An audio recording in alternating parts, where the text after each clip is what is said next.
Hello, good afternoon. This is Paul Cherry Trains, home at Bedstead Junction. Now it's a Saturday afternoon and it's sweltering up here. It's a nice sunny day, but it's probably about the only chance I'm going to get today of actually getting this video made.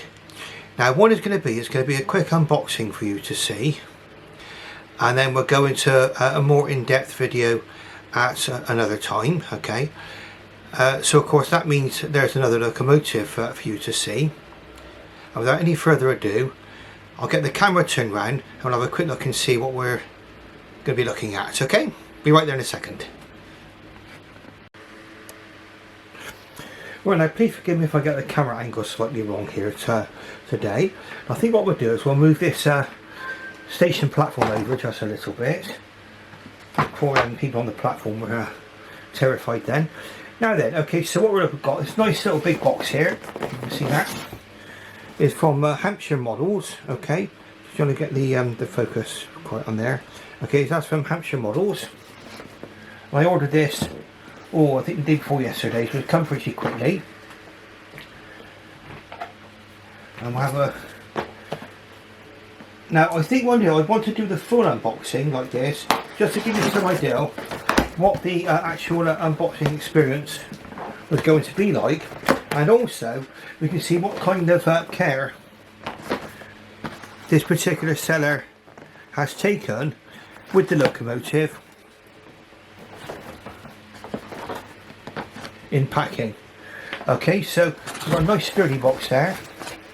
They wrap this up in foam. Okay, so it wraps up in foam.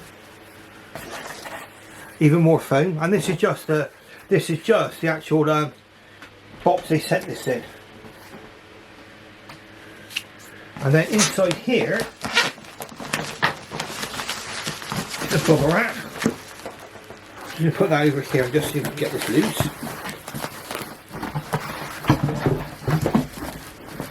Right, so that's the box it came in, with that nice bit of foam there to keep it nice.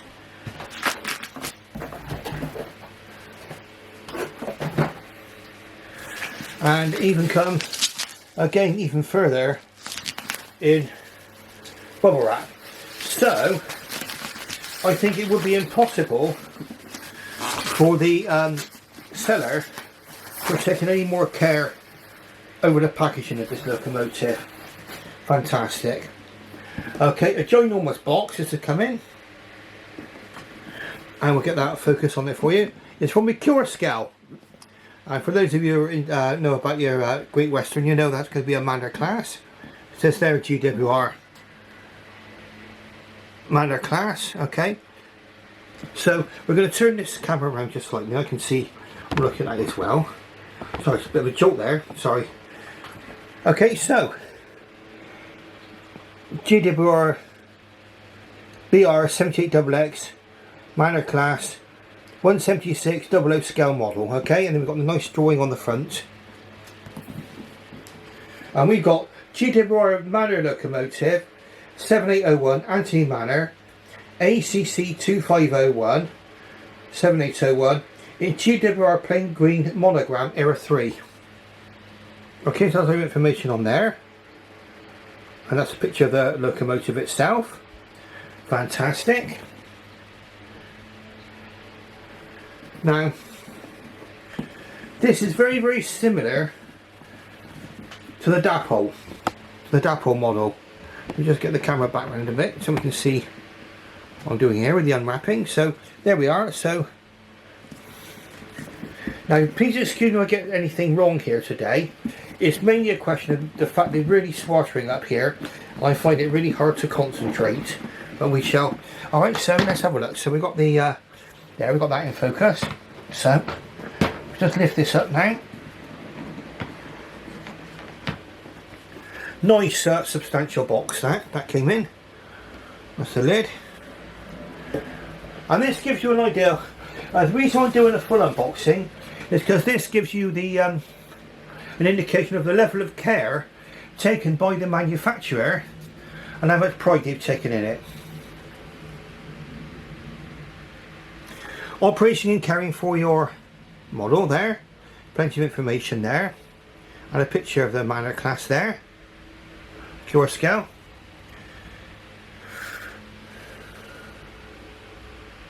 So it tells you about the wheel cleaning, intended use, checking electrical connectivity. This is all in colour here, so you've got you see that one has a diagram of all the parts and bits and bobs that the locomotive consists of.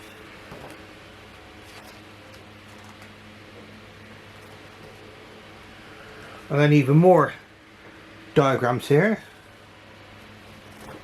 We won't spend. There we are. Oh, there we are. It gives you the all the different Manor classes there. It's highly tempting, isn't it? Gosh. And it gives you instruction on DCC decoder fitting. So that is a really nice booklet there. Really, really nice. So I just quickly flick through that. I'm not going to go through it in any great detail. Put that to one side. Now the box itself is very, very similar to the Dapple one. Now this looks nice. That is a really nice touch. Look at that, the colour of that. So it looks like an official GWR literature.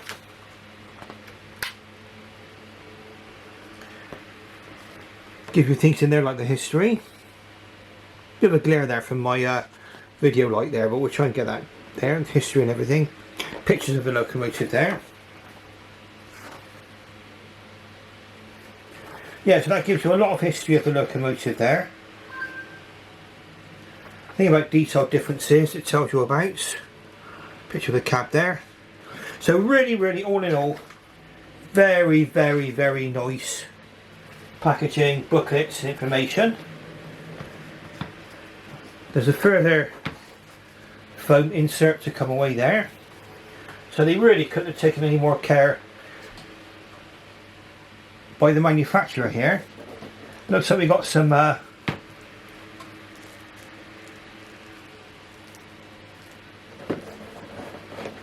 couple of detail bags. So you've got see that in focus. That's nameplates there.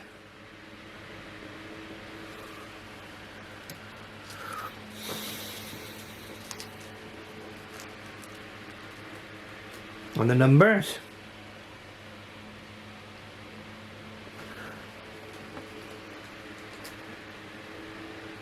And that's nice how they could give the detail pack. The detail pack is actually contained within a slot just here. Okay, you can see the slot down by the side. And we can see the locomotive in question here now. So we're getting nearer to the locomotive as we go. Oh, and more detail pack here as well. There's things like couplings and steam pipes, etc. Now, we'll move on to the locomotive in due course. Now, I'm going to be doing a more in-depth review of this locomotive as we go. This is just an initial unboxing we've got going for us here today. We've got the usual block of ice packaging. So we're down to the normal sort of block of ice packaging we find in quite a lot of different manufacturers.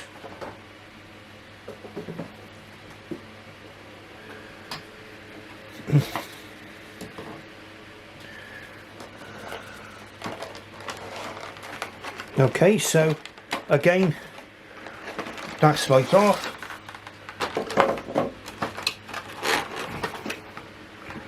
Now we're getting to the point of reaching the locomotive now.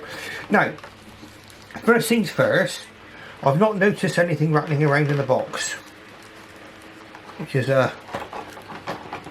reassuring. Let's have the block of ice packaging as carefully as I can. Right, so this is the wonderful Manor Class locomotive, Anthony Manor. Now, one of the reasons I went for this one was Anthony Manor is not one of the preserved locomotives, and I would have guessed that a lot of reviewers would have already bought examples of the preserved ones, like Cook and Manor.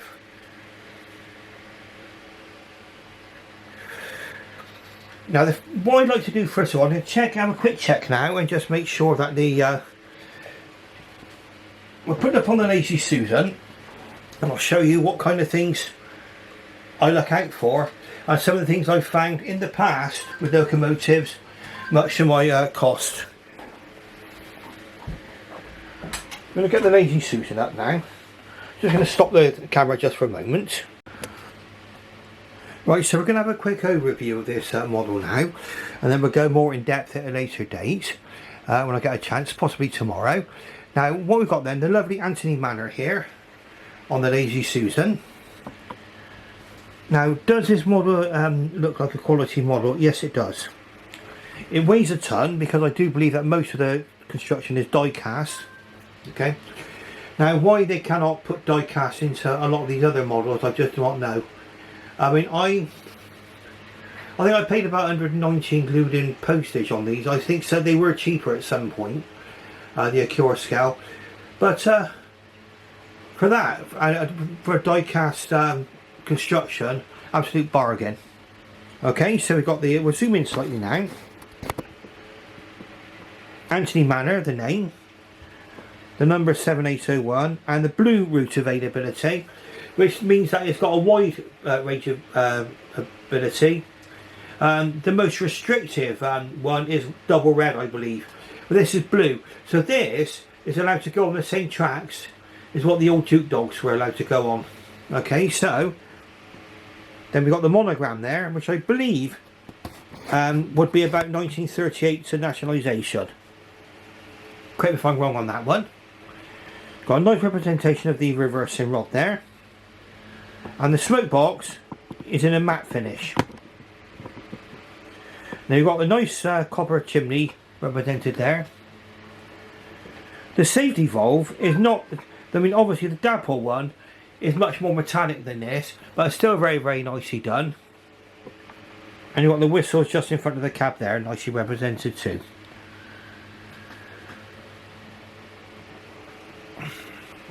Come around to the front of the locomotive. Nice buffered beam detail. This model is absolutely covered in rivets. Very nice rivet detail on here. Quite well defined. Do we have sprung buffers? So important to some people, aren't they? Actually, it's a sign that the manufacturer's gone the extra mile. And yes, this one does have sprung buffers, which means the manufacturer has gone the extra mile on this one. Separately fitted smoke box start. Separately fitted handrail around the boiler itself, and then the number down there 7801.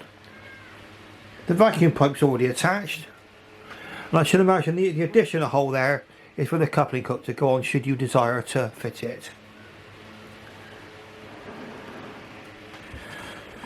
Coming to the other side, that's the full length view of the locomotive there. And we've got lots of detail there. Since my experience with a couple of locomotives, for which I've had problems with the crosses and the slide bars here, I don't predict any problems. That looks well put together there.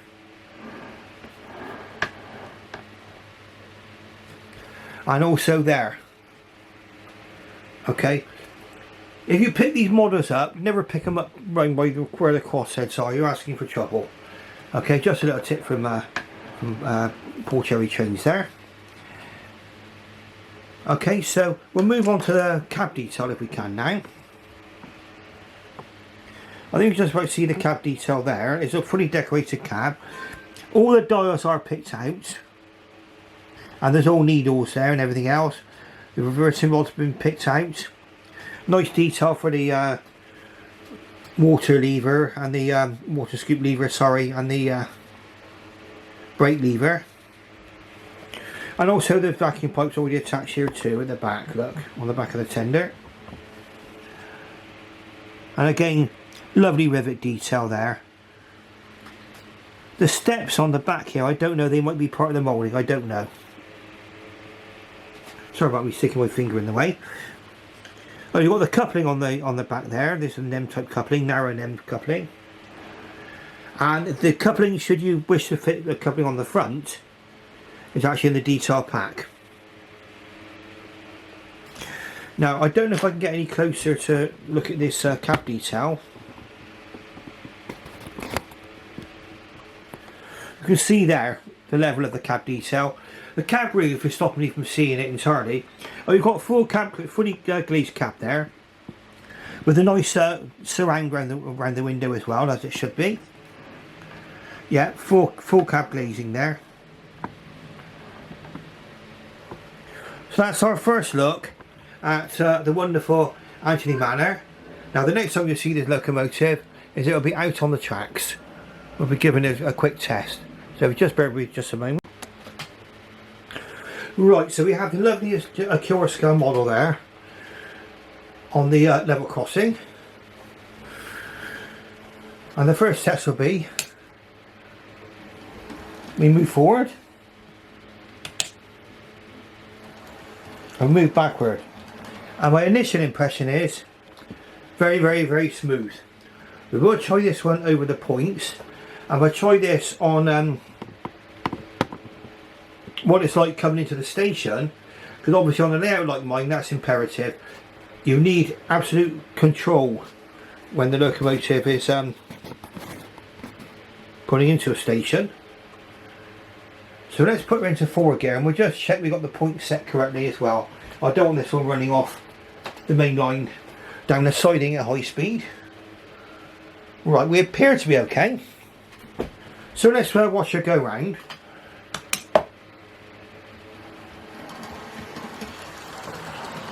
Right, what are my initial impressions? Running very, very well. The firebox glow, certainly on DC, is stunning. Absolutely stunning. I don't know if we'll be able to have a look at that as we go round. Let's see if we can catch that. You see it as it went round there? Absolutely superb. I can see that firebox glow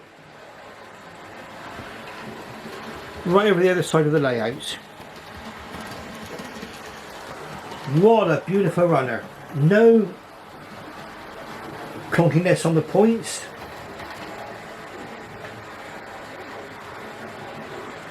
No problems with the running whatsoever that I can see. And looking at the model as well, did I spot any defects on this model? No. No defects, none that I can see. Absolutely fine. This locomotive is going to make an absolutely wonderful addition to my fleet. And I feel very, very fortunate to own this particular model. And I would say congratulations to Accurascale for making something of this standard. Now we're going to give her a little try on the points, okay? So I'm going to bring her up to the signal box. Let's just try her on close control. I would say, in all honesty, that control is probably about as not as good as you would want it to be. I've seen this one on another review where they've tested the crawl on this locomotive, and you'll have to see that review. My opinion is this of it, okay? We'll try and see. Now, some people have said that it kind of starts with a start. No, I think that's fine. I mean, there's enough control there for me. I mean, I don't suddenly leap forward like the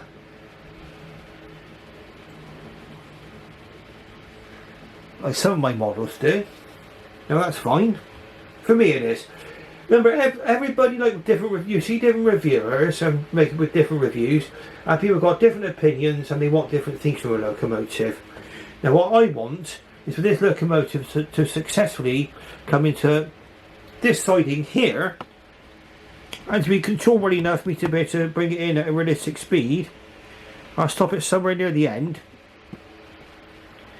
and for it to also have the ability to make up for my almost sometimes lack of eyes or hand coordination. Okay, so here we go. Let's see how we can do. I mean, so it's difficult to operate the camera and the controller all at once, and I can sometimes have a bit of fun with it in that regard. Right, so let's see now. This is going to be coming on to a curve point and then straight ahead. So let's take a look now and we'll see.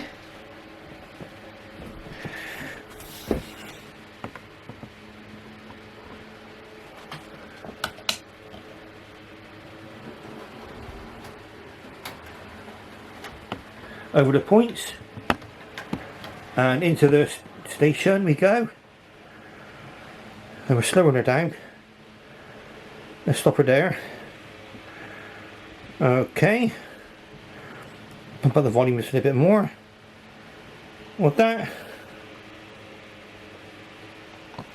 To be perfectly honest with you, I mean, especially you know, by the fact that, you know, my track isn't the, you know, the best. I mean, my track does work. That is not bad, is it? That is not bad. They got all the way to the end of the siding without any hesitation. Just push her back into reverse. And let's see her come out of the station. See how she manages. Okay. Remember, this is not a comment on the crawl. It's usually down to my controller or otherwise of the controller.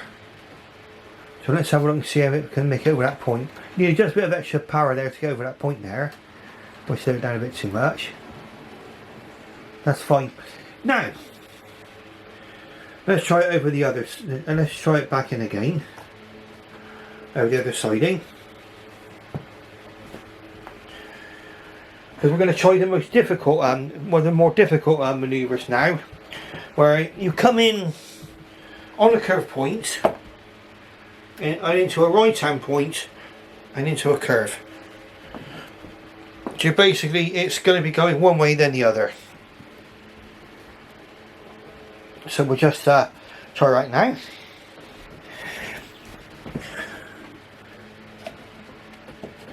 Now when I have a more in-depth review, as I say, as we go along, so we'll get there probably sometime tomorrow for that. Let's have a look, see how she goes.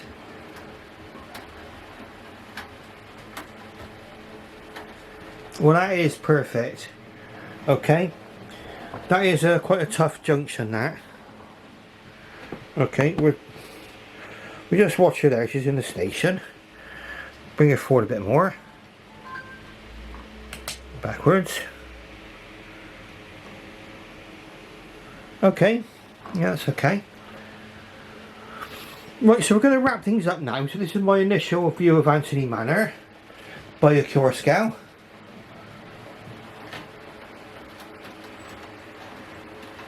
See if you're handling the points okay. This is a very, very, very heavy locomotive. Like I say, a lot of it's die cast. Feels like a very, very good quality locomotive. We'll give her a better running session, along with I'm going to do probably tomorrow, if time permits. I will do a review, a more in-depth review, and also a comparison. Now I know I've already done a comparison between the mainline Manor and the Dapple Manor. I think it'd probably be fairer just to do a comparison between the Dapple Manor and the Accurascale Manor. Okay, so we're just going to put her back into forward gear and back onto the main line, and then we'll wrap things up. So I want to be able to I've got lots of things I need to do today.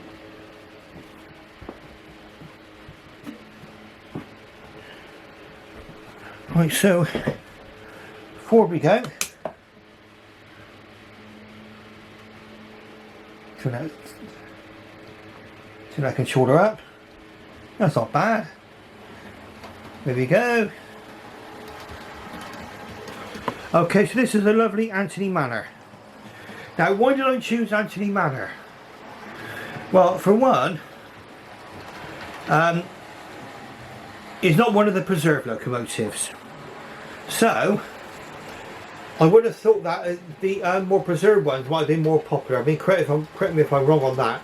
You've got things like Cook and Manor and other locomotives that were maybe preserved. This one was not.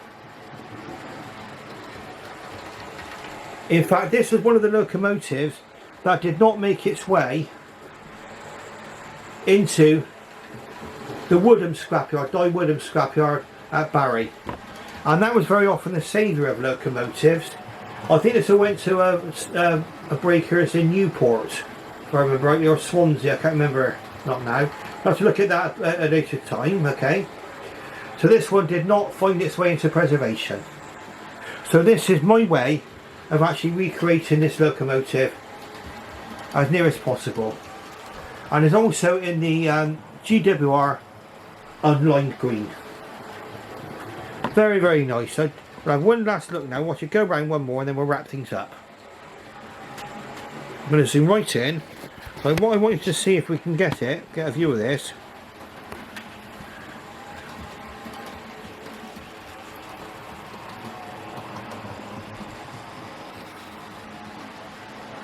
There she comes. There, see it? The firebox glow.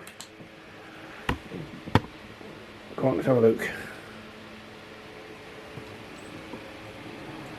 Yeah, see it there?